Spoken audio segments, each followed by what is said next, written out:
Hello, and welcome to the first Swiss round of the Friendly Tournament, a Pokémon tournament with teams designed by you, run by my bot.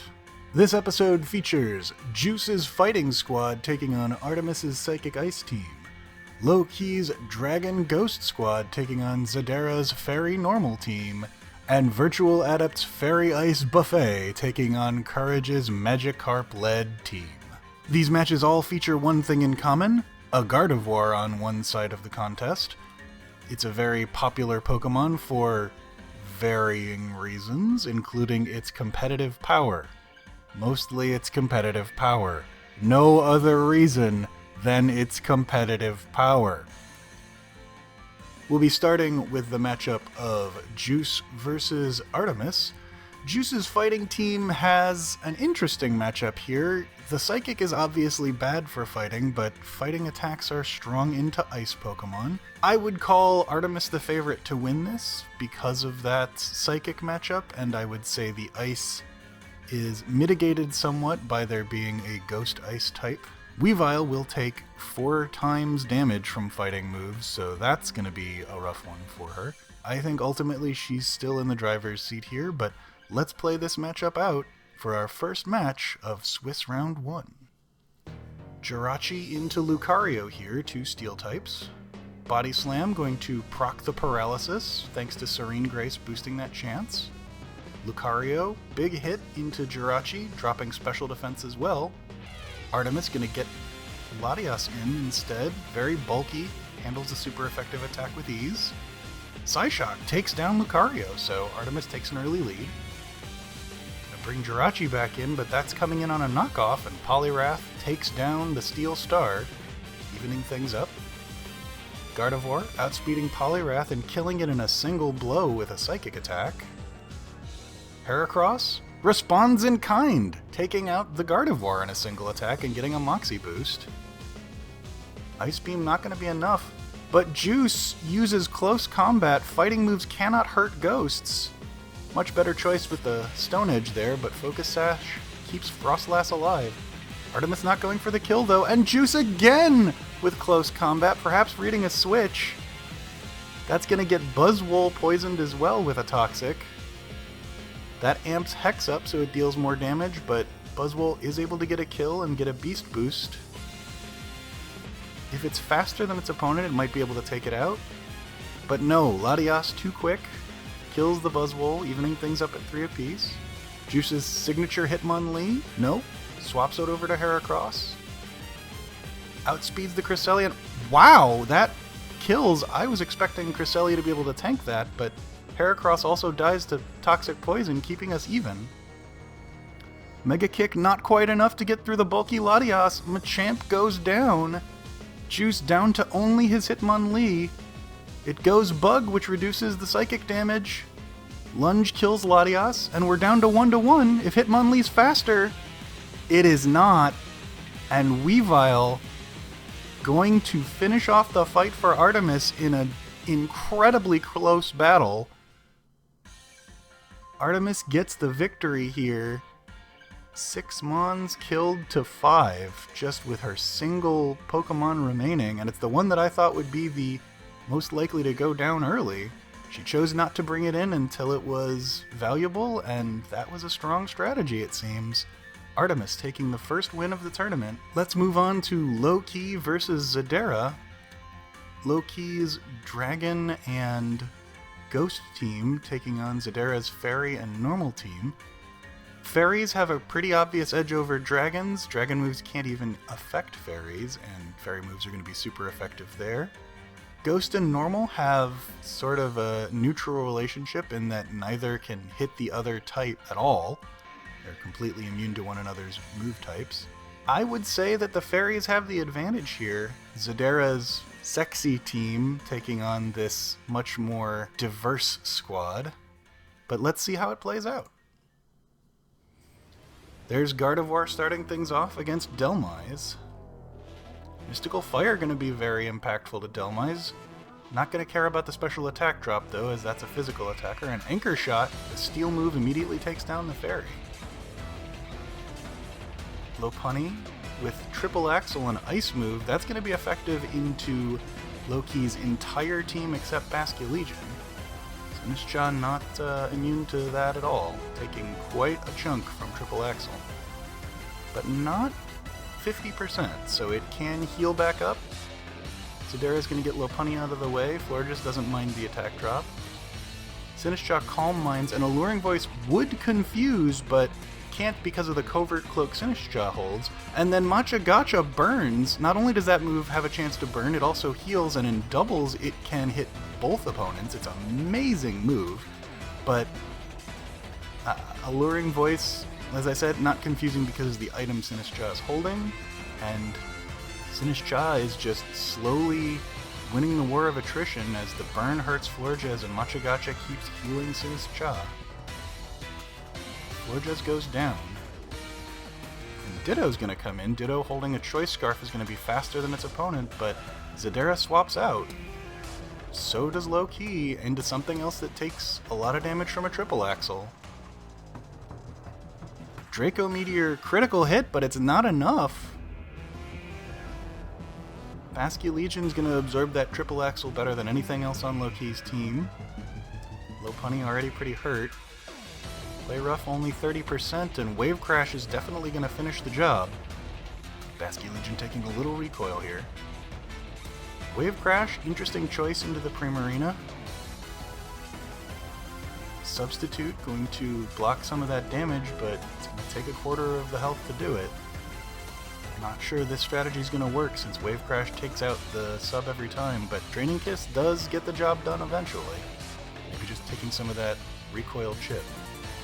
Dragalge, fast enough to outspeed Primarina, kills with a Sludge Bomb, super effective into the fairies. Good swap into Delmise there, eats the high horsepower nicely, but Rapidash Galar still too fast and kills with a Mega Horn. Hypnosis misses, and that's going to trigger the Blunder Policy item that Rapidash carries. Reducing the attack stat, also valuable there. It's a physical attacker. And oh, a huge hit, 98%. The Hypnosis finally lands, and I guess Xadera was reading a switch there, going for another Hypnosis. Now sees that LowKey's committing, goes with a Play Rough. And the second Play Rough misses. That's going to be the end of Galarian Rapidash, which means Gakko's only hope is this Ditto transformed into Sinistcha. And he uses Calm Mind as a Choice Scarf Ditto. That means he will never attack again, and a critical hit Shadow Ball is enough to finish this match in LowKey's favor. LowKey wins 6 kills to 2. Bit of an awkward choice there at the end to go with the Calm Mind setup instead of the guaranteed faster Shadow Ball. I think even had Xadera made that choice, he was going to have a rough time getting through what remained of Goodra, Dragalge, and a completely healthy Zygarde. So I don't think it ultimately affected the outcome, but there you have it, LowKey, the winner of this match. Moving on to our third Gardevoir contest of the day, we have VirtualAdept's Fairy and Ice Squad taking on Liquid Courage's Fairy and Water Squad. Water is going to be resistant to ice moves. Fairy, obviously, on both sides, not really impactful one way or the other. I would say the problem here is Magikarp is not a good Pokemon. And it's funny seeing it flop there on its side, but it's not going to have much impact even if it does get some moves off.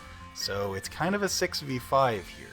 All of Courage's matches kind of have been opted into as a 6v5, but let's see if their team is good enough to take the win even so, or if the food team will feast on their weaknesses.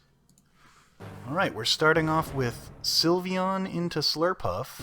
Gonna immediately swap to Alchemy. Hyper Voice, going to get stab bonus because Pixelate transforms the sound move into a fairy move.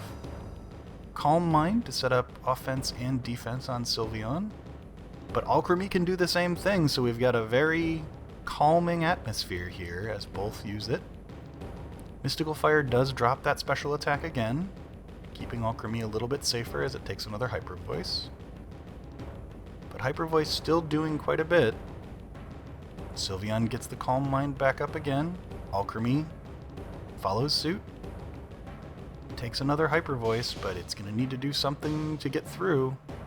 No crit, so just dropping the special attack again before Alchemy faints. Cloyster comes in, faster than Sylveon. Rock Blast. Gonna hit 5 times, well 4 since it kills before the 5th one can land. Ice Shard hits the Gardevoir, but Moonblast takes Cloyster down to its Sash. Focus Sash incidentally prevents a Pokemon from dying in one hit, which we'll see here, there, and everywhere in the tournament, as Cloyster dies to another Moonblast. Vanillux comes in, the Blizzard that it sets up, or the Blizzard that it lands thanks to its setup of Snowstorm. Sacred Sword goes into the Rocky Helmet of Slurpuff, dealing about as much damage back as Slurpuff is taking. And Slurpuff with a Draining Kiss is going to heal off, definitely winning this interaction so far. So Samurott going to use a move that swaps it out after attacking into the Toxapex, which resists the Draining Kiss thanks to being poison. This is quite the bulky mon. Rotom Frost, good choice here, going to have Thunderbolt, which will be very dangerous to Toxapex. Knocks off the Wise Glasses, taking away some of the damage potential of Rotom Frost. Blocking a Thunderbolt so that it can heal up with its item and recover a little bit here. And I think we're going to be in a little bit of a loop with Recover and Thunderbolt, so instead of paying attention to this, I choose now to recite a list. Tetherball. Olympic Race. Sparkling. Tim Duncan. Wisconsin. A Book of Matches. Next week. A lot of money. Which is ooh, wait. A Paralysis changes things a little bit here. That will give Rotom Frost an opportunity to land 2 Thunderbolts without a Recover being possible. So this could be the end of Toxapex here. Well, Baneful Bunker is going to block so that it has an opportunity to heal with its leftovers. And then swapping out using its Regenerator ability, giving up Hisui and Samurott. Here's Toxapex again with a little bit more health. Another Baneful Bunker in order to heal a bit again with leftovers. But still, Rotom Frost just needs to land 2 of these thanks to a Paralysis, and this will be something Toxapex can't handle. Dropping it to 25% again. Baneful Bunker is going to protect one more time, but Thunderbolt should be enough to take it from this health. So, going to switch out is Kourage into Vaporeon. Vaporeon eating a bunch of damage there for Toxapex. Toxapex once again coming back with the Regenerator health. You can see how effective that is, but it's still not enough here as Rotom Frost just clicks Thunderbolt over and over again, and it's going to get yet another kill with it into the Vaporeon. I'm not sure this strategy is working in the long term for Kourage here. Toxapex does block yet another Thunderbolt. Maybe hoping to run Rotom Frost out of Thunderbolts and then be able to do something from there, but that's a bit of an ask. And Rotom Frost finally goes Nasty Plot. This was not a choice-locked Pokemon. It has a setup move, and that's going to be enough to kill. Not sure why that didn't happen sooner, but it does work out in VirtualAdept's favor. Magikarp comes in, goes down to its Sash, bounces up, and Rotom Frost reads the bounce. Nasty Plots again. 4% from bounce doesn't do much, and 3 times special attack Thunderbolt is more than enough to kill a Magikarp that is at 1%. VirtualAdept squad takes the victory. Well, there you have it for our first 3 battles. We've got our victors. Congratulations to Artemis, LowKey, and VirtualAdept for winning their matches, but if you lost in this round, never fear, there are 2 more rounds of Swiss pairings to go. You've still got a chance to make top 8. Best of luck to everyone, and see you next time.